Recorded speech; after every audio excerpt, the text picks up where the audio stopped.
하나님의 말씀 요한계시록 2장 8절에서 11절까지 보도록 하겠습니다. 제가 한 절, 여러분이 한 절 그렇게 읽도록 하죠. 소문학교의 심부름꾼에게 이렇게 써보내라. 처음이며 마지막이요, 죽었다가 살아나신 분이 이렇게 말씀하신다.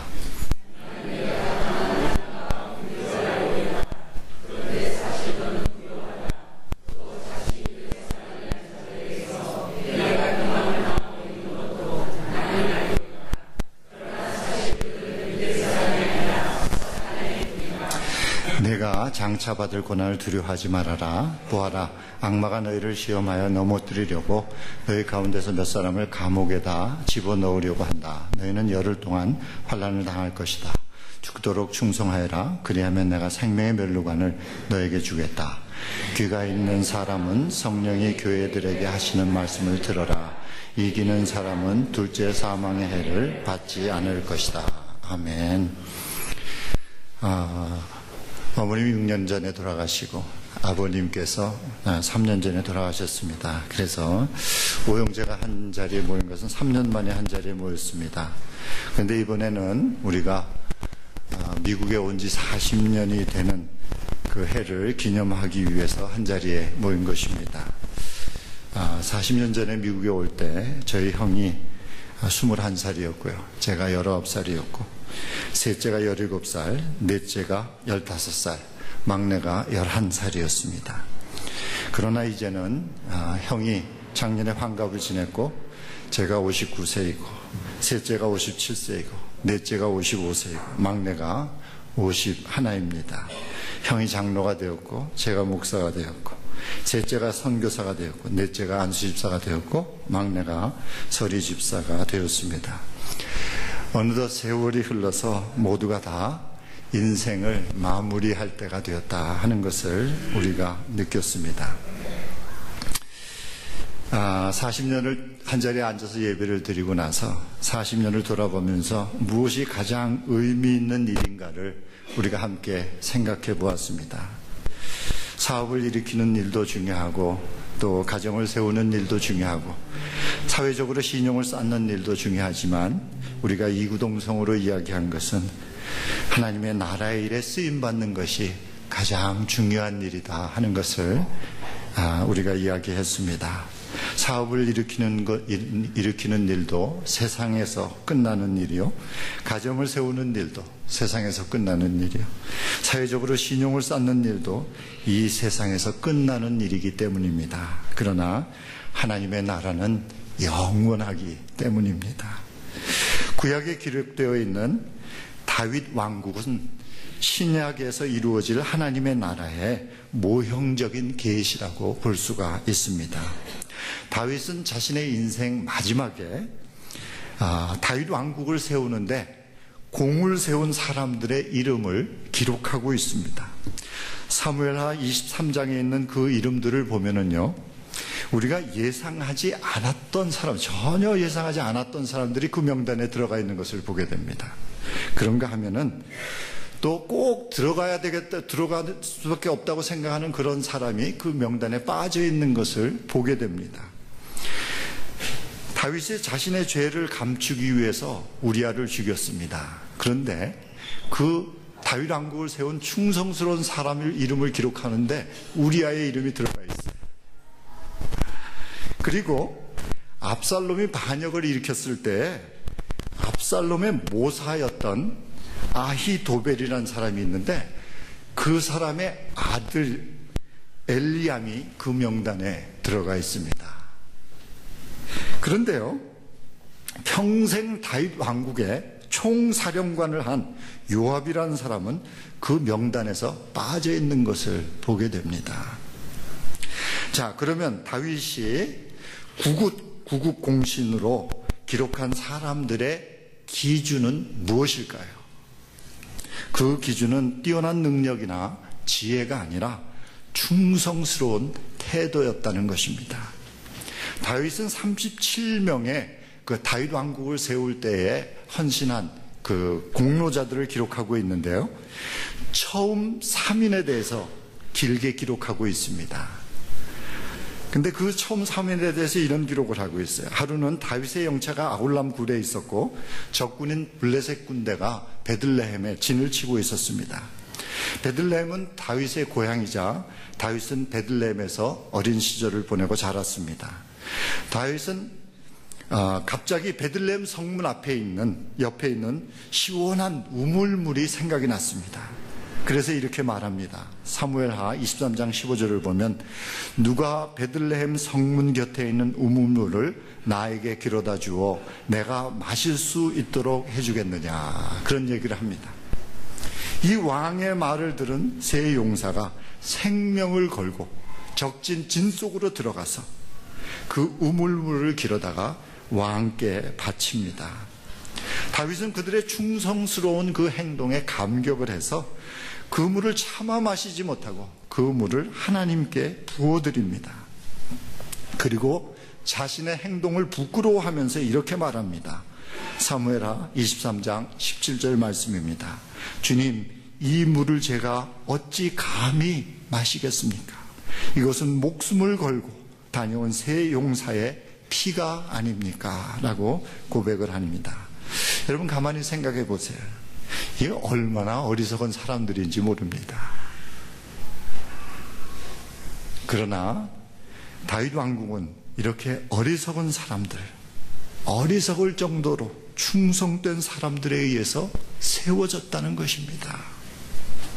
교회도 하나님의 나라도 이렇게 충성된 사람들에 의해서 세워집니다. 교회도 주인이신 예수 그리스도에게 충성하는 사람들에 의해서 세워지고 하나님의 나라도 왕이신 예수 그리스도에게 충성하는 사람들에 의해서 세워지는 것입니다. 성경은 예수 그리스도를 만주의 주, 만왕의 왕이라고 말씀하고 있습니다. 모든 주인들의 주인이라는 말씀이요, 모든 왕들의 왕이라는 말씀입니다. 예수님은 우리의 주인이시요 우리의 왕이십니다. 교회의 주인 되신 예수 그리스도께서 이렇게 말씀하십니다. 10절 말씀입니다. 죽도록 충성하여라. 그리하면 내가 생명의 면류관을 너에게 주겠다. 우리에게 죽도록 충성하라고 말할 수 있는 분은 하나님의 아들 예수 그리스도 한 분밖에는 없습니다. 왜냐하면 주님은 우리에게 생명의 면류관을 주실 수 있는 그런 분이시기 때문입니다. 여러분 죽도록 충성하시기를 바랍니다. 생명의 면류관이 우리 앞에 있기 때문입니다. 예수 그리스도의 몸된 교회는 어떻게 세워지는가? 첫째, 교회는 궁핍한 가운데서도 충성하는 성도를 통해서 세워집니다. 9절 말씀 보니까 나는 내가 당한 환난과 궁핍을 알고 있다. 그러나 사실 너는 부요하다라고 말씀해 주십니다. 충성하는 사람들을 보면 환경을 탓하지 않습니다. 초대교회는 로마 정부의 핍박을 피해서 카타콤이라는 지하 무덤으로 숨어 들어갔습니다. 대부분 종들과 가난한 사람들이 성도를 이루고 있었습니다. 그때 교회는 꾸준히 부흥해서 150년 만에 지중해 연안의 모든 지역에 복음이 전파되고 교회가 세워집니다. 이것은 그 당시 교통수단으로 보면 기적과 같은 그러한 일이었습니다. 그런 초대교회가 콘스탄틴 대왕이 기독교를 로마의 국교로 정하고 가난에서 벗어나서 부자가 되더니 부패하기 시작하였습니다. 한국교회의 역사를 보면 한국교회도 역사도 마찬가지입니다. 한국교회는 가난하지만 충성하는 사람들에 의해서 세워졌습니다. 6.25 전쟁이 끝나고 1950년대에 한국은 참 가난한 나라였습니다. 3년 동안 전쟁으로 도시는 다 폐허가 되어 있었고 3년 동안 농사를 지을 수 없었기 때문에 농촌은 황폐해져 있었습니다. 전쟁 고아들이 50만 명이나 되었고 전쟁 미망인들이 30만 명이나 되었고 먹을 것이 없었습니다. 그렇게 가난한 가운데서도 한국교회는 그리스도께 충성하는 사람들이 많이 있었습니다. 이때에는 한국교회는 성미라는 것이 있었습니다. 성미는 거룩한 쌀이라는 뜻이죠. 그런데 목회자 가정을 먹이기 위해서 성도들이 밥을 할 때마다 쌀을 한 수저씩 써머서 다른 그릇에 담아두었습니다. 아침할 때도 한 수저 떠서 담아두고, 점심할 때도 한 수저 떠서 담아두고, 그 일주일 내내 그 한 수저씩 몇 끼 또 모은 그 쌀을 가지고 교회로 온 거예요. 그래서 한국교회 목회자들이 그 성미를 먹고 목회를 했습니다. 장로님들은 목회자의 생활을 돕기 위해서 자신의 월급을 나누어야만 했습니다.